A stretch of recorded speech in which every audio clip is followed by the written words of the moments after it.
Hello everyone.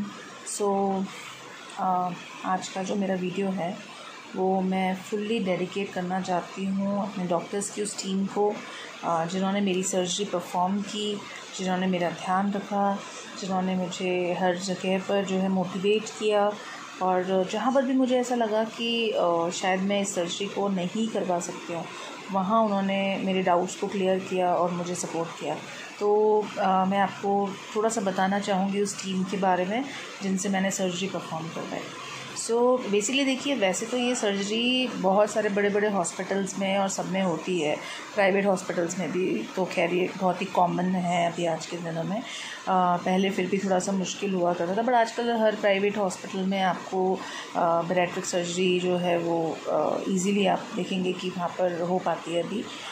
But मेरा experience थोड़ा सा अलग रहा, बिकॉज सर्जरी करने से पहले मैंने काफ़ी सारी रिसर्च की। मैंने जयपुर के भी काफ़ी बड़े बड़े हॉस्पिटल्स में बातचीत की सर्जन से। उसके अलावा हमने इंदौर में भी, अहमदाबाद में भी हमने बातचीत की। वहाँ पर भी हम लोगों ने काफ़ी कुछ जाना, वहाँ के जो पेशेंट्स थे उनके रिव्यूज़ हमने पढ़े, जाना हमने उनके बारे में। बट पता नहीं क्यों मुझे कॉन्फिडेंस नहीं आ रहा था और मैं पिछले 3 सालों से इस सर्जरी को प्लान कर रही थी। सडनली मैं आपको एक इंसिडेंट बताना चाहती हूँ, बिकॉज 2017 में मैंने अपनी मदर को अजमेर में JLN हॉस्पिटल में डॉक्टर बुनकर हैं, doctor Shiv Kumar Bunkar, he is the unit head and senior professor in JLN hospital and he you can say chief operating surgeon also. So उनके पास एडमिट करवाया था जस्ट फॉर हर्निया की एक सर्जरी के लिए, but due to some reasons उनके कुछ टेस्ट जो हैं वो सही नहीं आए और हमने सर्जरी हम नहीं करवा पाए थे मेरी मदर की। बट उस टाइम पर मुझे डॉक्टर बुनकर जो है उन्होंने मुझे कहा था, मुझे देखकर कि आपका जो एज है उसके कंपैरिजन में आपका वेट काफ़ी ज़्यादा है, तो आपको डेफिनेटली इस पर काम करना चाहिए and you should go for bariatric surgery. तो वो पहले इंसान थे जिन्होंने मुझे बैरिएट्रिक सर्जरी के लिए कहा था 2017 में। और उसके बाद भी वो कहीं ना कहीं मेरे दिमाग में घूम रहा था, मुझे लग रहा था कि नहीं, मुझे अभी करवानी है या नहीं करवानी है, मैं ये डिसीजन ही नहीं ले पा रही थी। बट फिर बाद में मुझे ऐसा लगा कि नहीं, मुझे अभी करना चाहिए, बिकॉज मेरे को बहुत सारे हेल्थ इश्यूज़ होते ही जा रहे थे। मेरा BP सडनली बहुत हाई रहने लगा, जबकि पहले मुझे BP नहीं था। मुझे वॉक करने में इशू होने लगा, मुझे ऐसा होता था जैसे मेरे हार्ट पे प्रेशर आ रहा है, मैं थोड़ा सा वॉक करती थी मेरा दम फूलने लग जाता था। और जबकि डाइट मेरी ऐसी नहीं थी कि मुझे बहुत ज़्यादा मैं बहुत ज़्यादा खा रही हूँ या बहुत ज़्यादा फास्ट फूड खा रही हूँ, ऐसा कुछ नहीं था। तो बुनकर सर की बात मुझे ध्यान थी, उन्होंने मुझे उस समय बताया था कि उनकी कोई टीम है उदयपुर की जो उनके पास आती है और बैरिएट्रिक परफॉर्म करती है इवन JLN में। तो वो मुझे कहीं ना कहीं दिमाग में था। तो मेरे ब्रदर को एक्चुअली डेंगू हुआ, वो अजमेर में ही रहते हैं, तो उनको काफ़ी, उनके प्लेटलेट्स 7000 चला गया था काउंट, तो काफ़ी हमें टेंशन हो गई, तो इस कारण से मेरा अजमेर जाना हुआ। और जब मैं अजमेर गई तो मैंने डिसाइड किया कि मुझे डेफिनेटली एक बार बुनकर सर से कंसल्ट कर लेना चाहिए, बिकॉज़ मैं अजमेर ज़्यादा नहीं जा पाती हूँ। तो बट मैं गई थी तो मुझे लगा कि चलिए एक बार बुनकर सर से मिला जाए। सो मैं जो शिव सर हैं, शिव कुमार बुनकर, वो अभी शास्त्री नगर में रहते हैं अजमेर में, तो मैंने उनके घर पर जाकर वहाँ पर अपना अपॉइंटमेंट बुक किया और मैं बुनकर सर से मिली। मैंने उन्हें बताया सारी चीज़ें कि मुझे ये सारे इश्यूज़ हो रहे हैं और मैं बैरिएट्रिक प्लान कर रही हूँ, and he was very positive and he said कि मेघा तुम्हें करवा लेना चाहिए, बिकॉज़ अभी अब और थोड़ा एक्सट्रीम हो रहा है और आगे अगर जैसे जैसे एज बढ़ेगी तुम्हें बहुत सारे इश्यूज़ जो हैं वो आपके बढ़ जाएंगे और आपको उस पर थोड़ा काम करना बहुत ज़्यादा ज़रूरी है। उन्होंने मुझे बहुत मोटिवेट किया, मेरे कुछ डाउट्स थे वो क्लियर किए, मैं और मेरे हस्बैंड दोनों ही गए थे वहाँ पर। फिर उसके बाद सर ने मुझे कहा कि whenever you are comfortable just come for pre operative investigations जो होती हैं, कि आपको कुछ हम टेस्ट करवाना चाहेंगे, वो देखते हैं, अगर वो नॉर्मल रहे तो well and good, will go for surgery, अगर नहीं होता है तो फिर हम लोग देखेंगे और फिर हम लोग ऐसा करेंगे कि आपको मेडिकेशंस पे रखेंगे कुछ समय के लिए। मैंने जयपुर में मैं जयपुर से निकली और मेरे को कुछ ऑफिशियल टूर्स के लिए भी जाना था, तो मैं निकल गई और मैं जब अजमेर पहुंची तो मैंने अपने टेस्ट करवाए। टेस्ट करवाने के बाद में मेरे with the grace of God मेरे सारे टेस्ट जो हैं वो सही आए, नॉर्मल आए।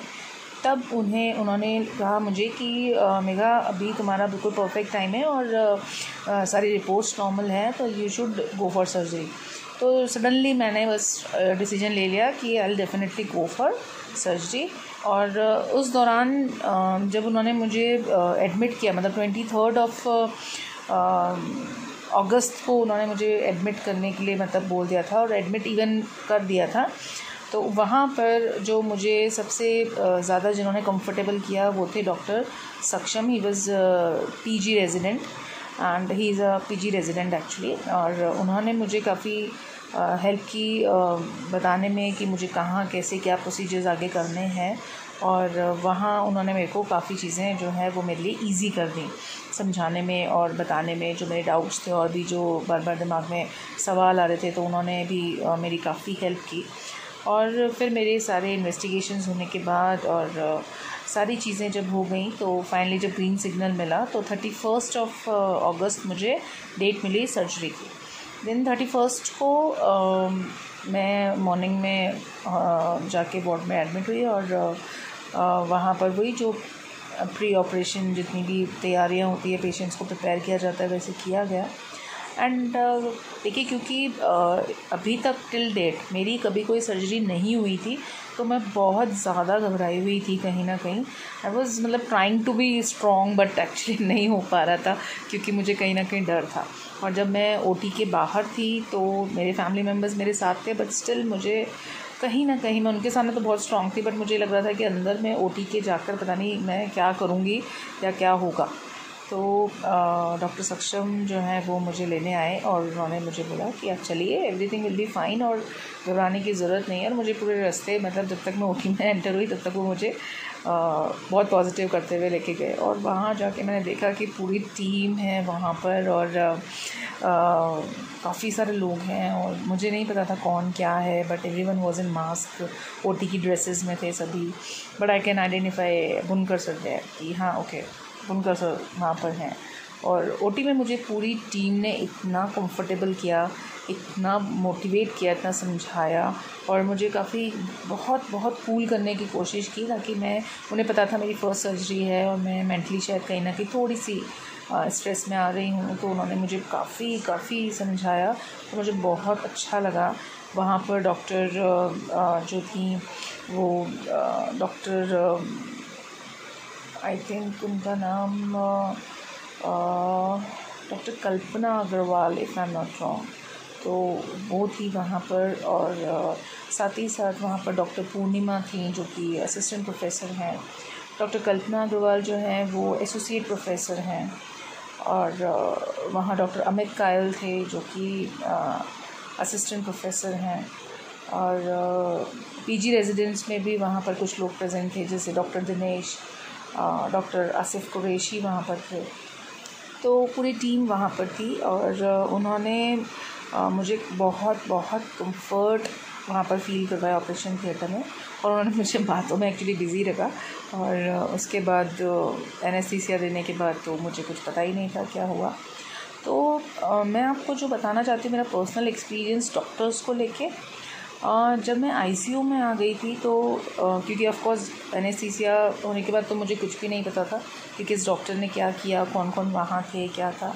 बट जो सर्जरी के बाद जब मैं आईसीयू में थी, वहाँ पर आकर जो पर्सनली मुझे डॉक्टर्स ने अटेंड किया, मेरे को बहुत अच्छे से उन्होंने, मतलब कैसा कंसोल करना, उन्हें समझाया उन्होंने मुझे जिस तरीके से। दे नो कि मैं थोड़ी घबराई हुई भी हूँ और मेरी कंडीशन ऑफ कोर्स थोड़ी सी आईसीयू में इसी कारण से थी क्योंकि मेरा ऑक्सीजन सिचुएशन बहुत डाउन चला गया था और बीपी बहुत हाई था, तो इसलिए मुझे आईसीयू में रखा गया था ऑक्सीजन सपोर्ट पर। बट मुझे जो देखकर सबसे अच्छा लगा वो ये कि जनरली क्या होता है, जैसे प्राइवेट हॉस्पिटल्स में आप जाते हो ना, तो वहाँ आपको एक पर्सनल टच मिलता है कि because you are paying good, तो उनके लिए तो वैसे भी पेशेंट्स बहुत इंपॉर्टेंट होते हैं। But when you are in a government hospital, उसके आईसीयू में जब आप होते हैं, तो आपका एक्सपीरियंस वैसे सुनने में ऐसा आता है कि यार गवर्नमेंट हॉस्पिटल पता नहीं क्या होगा, कैसा होगा, वहाँ पर कोई ध्यान देगा भी कि नहीं देगा। मैंने एक रिस्क लिया था जस्ट बुनकर सर को देख कर, बट मुझे उनकी टीम के बारे में नहीं पता था कहाँ है, क्या है, कैसा है। तो वहाँ पर आईसीयू में डेफिनेटली पूरी टीम मेरे से मिलने आई, उन सब ने मेरे से बातचीत की और सभी ने मेरे को बहुत अच्छे से मेरी जो भी मेरा एक्सपीरियंस था वो मुझसे जाना, मेरा फ़ीडबैक लिया, मुझे जो परेशानी थी उसके बारे में उन्होंने मेडिसिन्स, इंजेक्शंस जो भी मुझे देना था, जो भी जिस तरीके से वो मुझे पॉजिटिव रख सकते थे उन्होंने मुझे बहुत पॉजिटिव रखा। तो सर्जरी के बाद जैसे ही मैं होश में उसके जस्ट नेक्स्ट डे वो लोग मेरे से मिलने आई थी पूरी टीम। देन उसके बाद मैं जब तक 4 दिन आईसीयू में रही तब तक वहाँ पर एक बहुत इम्पॉर्टेंट रोल प्ले करा सबसे ज़्यादा डॉक्टर अमित कायल ने। डॉक्टर अमित जो हैं, जैसे मैंने बताया, वो असिस्टेंट प्रोफेसर हैं और उन्होंने, मैं मानती हूँ थोड़ा सा बोलने में आपको स्टिक लग सकते हैं अगर आप कभी उनसे मिलेंगे तो, बट वो बहुत ही सही चीज़ आपको बताते हैं कि आपको क्या करना चाहिए, क्या नहीं करना चाहिए। मेरे जितना भी मुझे कोई प्रॉब्लम था या मुझे जो भी इशू आ रहा था या मैंने अगर उनसे कोई भी बातचीत की तो उन्होंने मुझे बहुत अच्छे से सारी चीज़ें समझाई और उन्होंने मुझे इतने अच्छे से इवन मेरा मतलब जिससे मुझे पानी जब अलाउ किया गया सर्जरी के कुछ दिनों बाद तो मुझे कितना पानी पीना चाहिए, मेरा इंटेक क्या होना चाहिए। और आज भी मैं आपको बताना चाहती हूँ कि 20th डे हो रहा है सर्जरी का मेरा और अभी भी वो, अगर मैं उन्हें कॉल करती हूँ तो वो ऑलवेज़ पिक करते हैं। ऐसा नहीं होता अगर मैंने मतलब अगर वो कहीं बिज़ी होते भी हैं तो he usually drop a message that I am in a OT और समथिंग लाइक दैट, और या बिज़ी हैं या फिर वो कॉल बैक करते हैं और वो मुझे बहुत अच्छे से जो है वो सारी चीज़ें एक्सप्लेन करते हैं। बहुत अच्छे से उन्होंने मुझे जो है वो मेरे को आईसीयू में जहाँ पे मुझे बहुत ज़्यादा मॉरल सपोर्ट की ज़रूरत थी, उन्होंने मुझे बहुत अच्छे से इन सब चीज़ों में संभाला। और बुनकर सर एवरी डे आते थे, एवरी डे आके मुझसे पूछते थे मेरा क्या हालचाल है, कैसा है, मैं किस तरीके का फ़ील कर रही हूँ, मेरा क्या मतलब मेरे को कुछ परेशानी तो नहीं है, वो सारी चीज़ें वो मेरे से पूछते थे। और मुझे अच्छा लगता था कि कोई डॉक्टर इंडिविजुअली जो है अपने पेशेंट्स को इतना टाइम दे रहा है, पूछ रहा है, वो भी इतने सीनियर लेवल के डॉक्टर जिन्हें एक्चुअल में देखा जाए तो अजमेर में सर्जन अगर हम बात करें तो आप उन्हें as a god of surgery भी कह सकते हैं फॉर अजमेर सिटीजन्स, बिकॉज वहाँ पर अजमेर के आसपास के जितने गांव के लोग आईसीयू में भी इवन कुछ और भी पेशेंट्स थे जिनकी सर्जरी सर ने परफॉर्म की थी and everyone was like praising him like anything.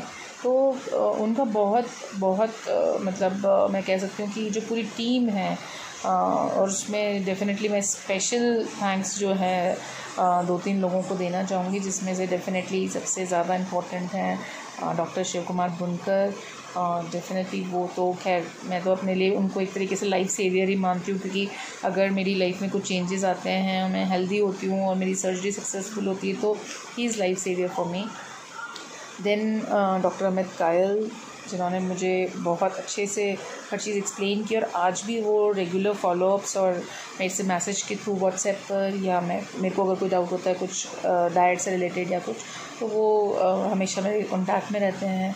Doctor सक्षम श्रीवास्तव जो कि PG रेजिडेंट हैं but he also guided me a lot, उन्होंने भी मुझे बहुत अच्छे से गाइड किया।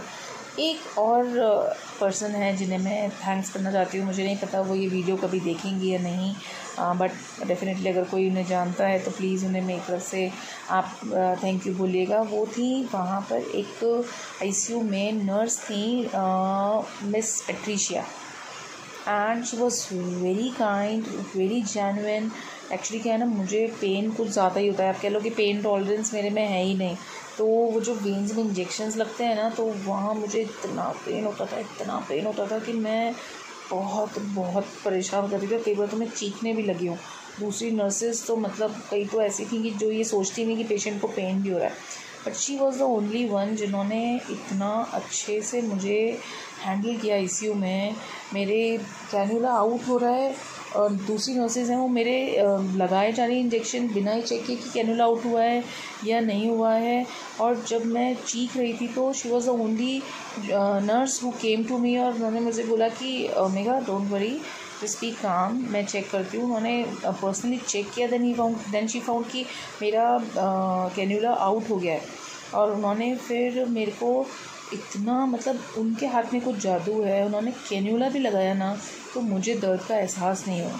And after that she promised मी कि जब तक आप आईसीयू में हो मैं ही आपको जो है मॉर्निंग में तो जितने भी आपके इंजेक्शन्स लगने हैं मैं ही आपको लगाऊंगी। और उन्होंने अपने प्रॉमिस को मेंटेन भी किया और उन्होंने ही मेरे इंजेक्शन्स भी लगाए सारे, और मुझे जितना लेस पेन मतलब वो फील करवा सकती थी उतना उन्होंने मेरे को करवाया। बहुत बहुत हम्बल, और मैं उनकी जो बोली है, जो उनका पेशेंट्स को हैंडल करने का तरीका है, मुझे वो बहुत अच्छा। बिकॉज मेरी भाभी भी नर्स हैं और मैं उन्हें भी देखती हूँ, तो मैं सोचती थी मेरी भाभी as an ideal nurse, because मैंने उन्हें भी देखा बहुत सॉफ्ट स्पोकन और सभी को बहुत अच्छे से हैंडल करती हैं।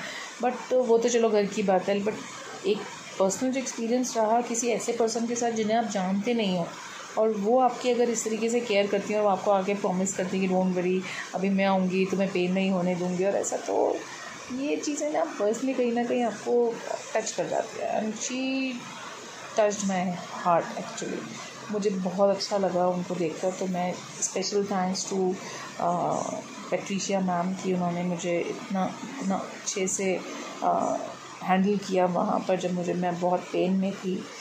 और ये पूरी टीम जो है वो मैं ये कह सकती हूँ कि अगर भविष्य में कभी किसी को बैरिएट्रिक करवानी है और वो अगर ये देखे कि वो किसी प्राइवेट हॉस्पिटल में जाके बहुत ज़्यादा एक्सपेंसिव सर्जरी नहीं करवाना चाहते हैं और एक अच्छी टीम से अगर सर्जरी करवाना चाहते हैं, तो मैं आपको कह सकती हूँ अपने पर्सनल एक्सपीरियंस से कि आप जा सकते हो वहाँ पर। देखिए, थोड़े से चैलेंजेस तो आपको, चाहे वो प्राइवेट हॉस्पिटल में जाइए चाहे गवर्नमेंट में, आपको फेस करने पड़ता है। गवर्नमेंट हॉस्पिटल्स का थोड़ा सा इन्वायरमेंट अलग होता है, बट टीम बहुत इंपॉर्टेंट है, डॉक्टर बहुत इंपॉर्टेंट है जो आपकी सर्जरी परफॉर्म कर रहा है। ठीक है, उसके बाद में जब सर्जरी हो जाती है उसके बाद में भी आपका कौन ध्यान रख रहा है, टीम आपको पूछ रही है नहीं पूछ रही, डॉक्टर्स आपको पूछ रहे नहीं पूछ रहे हैं, प्रॉपर फॉलोअप्स हो रहे नहीं हो रहे, बिकॉज ये सर्जरी बिना फॉलोअप्स के तो चल ही नहीं सकती ना। मैं जयपुर हूँ, सर्जरी मेरी अजमेर में हुई है। It's not possible for me कि मैं एवरी 15 डेज़ में अजमेर चली जाऊँ, नॉट पॉसिबल। तो बट सारी चीज़ें प्रॉपर तरीके से एक टीम ही हैंडल कर सकती है, अकेले डॉक्टर के बस की भी बात नहीं होती है। तो ये जो मेरा एक्सपीरियंस रहा वो इतना पॉजिटिव रहा कि मैं आपको क्या बताऊँ। और मैं इतनी खुश हूँ और इतनी सेटिस्फाइड हूँ कि मैंने डॉक्टर शिव कुमार बुनकर को चुना, उनकी टीम को चुना अपनी सर्जरी करवाने के लिए। I am really very happy and satisfied. और मैं आप सबको बस ये कहना चाहती हूँ कि अगर आप अजमेर में हैं, अगर आपको किसी भी तरीके की सर्जरी के लिए जाना है, तो मैं ज़रूर आपसे कहूँगी आप एक बार डॉक्टर शिव कुमार बुनकर से ज़रूर कंसल्ट करें। देखिए, हो सकता है कि मैं ये नहीं कहूँगी कि 100% जो है जो पेशेंट्स होते हैं वो खुश होते होंगे हर किसी डॉक्टर से, सबका एक्सपीरियंस अलग होता है, बट डॉक्टर्स कौन किस तरीके से अपनी ड्यूटी को प्ले कर रहे हैं और किस तरीके से वो अपने पेशेंट्स को डील कर रहे हैं, वो भी बहुत मायने रखता है। और मेरा पर्सनल एक्सपीरियंस बहुत अच्छा रहा है, तो मैं तो आपको डेफिनेटली मैं रेफ़र कर सकती हूँ। ये आप मान लीजिए कि मेरा एक रेफरेंस है।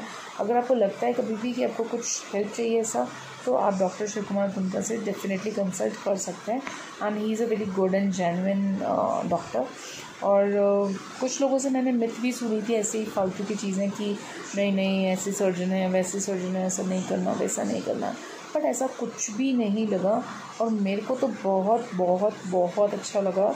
और सर से मैं जब भी मिली, इवन जब मैं टेस्ट करवाने जा रही हूँ, मैं व्हीलचेयर पे थी, तो सर जब मतलब मुझे क्रॉस कर रहे थे एंड सडनली ही रिकॉग्नाइज मी कि ओके ओ मेघा क्या हुआ, कहाँ जा रही है। मैंने बोला कि सर मैं टेस्ट करवाने के लिए लेके जा रहे हैं, तो ऐसा ओके प्लीज़ टेक केयर और ध्यान से जाना, और ऐसा अगर कुछ भी प्रॉब्लम हो तो जस्ट कॉल मी अप। तो एक इतने बड़े सीनियर सर्जन आपको इस तरीके से बोल रहे हैं, तो कहीं ना कहीं ये तो जाहिर होता ही है कि वो बहुत ही डाउन टू अर्थ हैं, और उन्होंने शायद उनका एक्सपीरियंस जो है वो उनको और भी ज़्यादा हम्बल बनाता है। तो मैं बहुत खुश हूँ and I really want to thank whole team of doctor Shiv Kumar Bunkar, because हो सकता है मेरे पास एक्चुअली मुझे सभी टीम मेंबर्स के नाम ना तो याद है ना मुझे पता है। मैं ज़्यादातर बस कुछ ही लोगों के मुझे नाम बताएं जिनके मैंने बोला है, बट हो सकता है उनके अलावा भी बहुत सारे लोग होंगे जो मेरी सर्जरी से जुड़े होंगे। तो उन सभी को मैं अपनी तरफ से थैंक यू सो मच। कहना चाहती हूँ। और मैं जब मेरा वेट रिड्यूस होगा और जैसे ही मैं ट्रांसफॉर्म होंगी तो डेफ़िनेटली मैं आप सभी से आके ज़रूर मिलूँगी। और मुझे बहुत बहुत अच्छा लग रहा है कि मैं ये वीडियो स्पेशली आप लोगों के लिए बना रही हूँ। And thank you once again, thanks a lot आप सभी क्या जिन्होंने मेरी सर्जरी में इतना इम्पोर्टेंट रोल प्ले किया और मेरे लिए थोड़ा सा मेरी लाइफ को आसान बना दिया। Thank you so much.